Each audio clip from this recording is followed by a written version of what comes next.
Assalamualaikum warahmatullahi wabarakatuh. Alhamdulillah.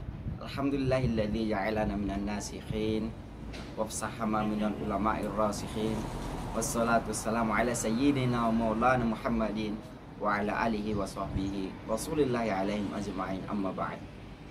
Faqala Allah ta'ala fil Qur'anil azim, a'udzu billahi minasyaitonir rajim. Bismillahirrahmanirrahim. La in syakartum la azidannakum wa la in kafartum inna azabi lasyadid. Shadaqallahul azim. Puji syukur kita kehadirat Allah Subhanahu wa taala yang telah memberikan kita kesehatan, yang telah memberikan kita kesempatan. Sholawat beriringkan salam, berpujukan rindu, berbungakan kasih sayang tetap tercurah kepada baginda Rasulullah Sallallahu Alaihi Wasallam, karena beliaulah zaman ini diubah dari zaman jahiliyah menuju zaman yang terang benderang seperti yang kita rasakan. Hai sobat Hiwar, saya di sini hanya ingin mengulas sedikit yang namanya peristiwa yang terjadi di belahan penjuru dunia. Tapi bukan berarti saya ingin membahas bagaimana Christopher Columbus menemukan benua Amerika, bukan. Bukan berarti saya ingin membahas bagaimana Hitler pada Perang Dunia Kedua, bukan. Bukan berarti saya ingin membahas kenapa benua Afrika menjadi benua termiskin di dunia, bukan. Tapi di sini saya ingin mengulas peristiwa Islam itu bagaimana.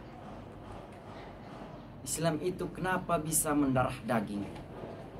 Islam itu kenapa bisa bertahan. Islam itu kenapa bisa menjadi agama yang sangat dikagumi di seluruh dunia. Kita mengulas balik atau kita mengingat kembali suatu negara yang ada di Eropa yang namanya Andalusia, Spanyol. Kenapa? Kurang lebih 100 tahun atau kurang lebih 1 abad Islam meminjakkan kaki di tanah Spanyol. Islam meminjakkan kaki di tanah Sisilia. Islam meminjakkan kaki di tanah Cordoba. Islam meminjakkan kaki di tanah Sevilla. Dan sekarang kurang lebih 1% Islam ada di sana. Kenapa bisa begitu? Kita masih berpikir bagaimana dulu para sahabat mengajak semuanya, mengajak yang tidak mau mengikuti ke dalam Islam dengan cara berperang. Kita bertanya-tanya, kenapa Indonesia sampai sekarang Islam itu masih bertahan, Islam itu masih ada.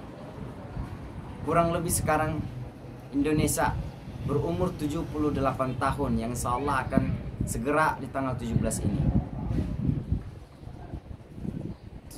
78 tahun Indonesia merdeka. Indonesia berada dalam pengawasan Islam yang dibawa oleh para wali songo, dan bukan dengan cara yang namanya berperang atau mengangkat pedang. Kenapa bisa bertahan di Indonesia? Kenapa Andalusia, Spanyol, yang dengan cara mengangkat pedang yang dibawa oleh para sahabat, sekarang saja Islam sudah tidak ada di sana? Jika kita pikirkan, lebih baik mengajak seseorang itu bukan dengan cara kekerasan, bukan dengan cara memporak-porandakan suatu tempat tersebut, tapi kita mengajak Islam itu dengan cara damai. Kita mengajak Islam itu dengan cara lemah lembut. Bagaimana Wali Songo dulu datang ke Wali Songo membawakan ke Indonesia agama Islam, dan alhamdulillah sampai sekarang masih bisa bertahan. Tapi kita tidak tahu itu bertahan atau tidaknya.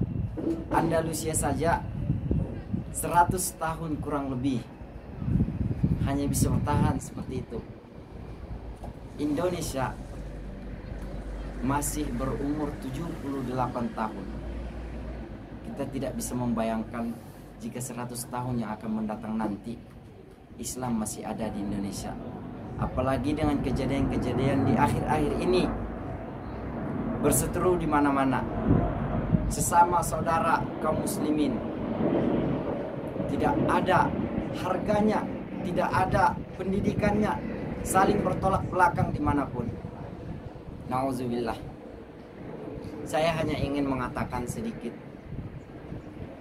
Kita sebagai orang Islam, kita sebagai orang yang beriman, ad-dunya sijinul mu'min wa jannatul lil kafir. Dunia ini adalah penjara bagi orang mukmin, tapi surganya bagi orang-orang yang kafir. Coba perhatikan sekitarmu. Coba perhatikan hari-harimu. Coba perhatikan waktumu. Coba di waktu pagi hari, lihat matahari masih terbitkah di sebelah timur. Jangan sampai kita sudah lama tidak mengerjakan kewajiban, lalu tiba-tiba di waktu pagi matahari terbitnya sudah dari barat. Assalamualaikum warahmatullahi taala wabarakatuh.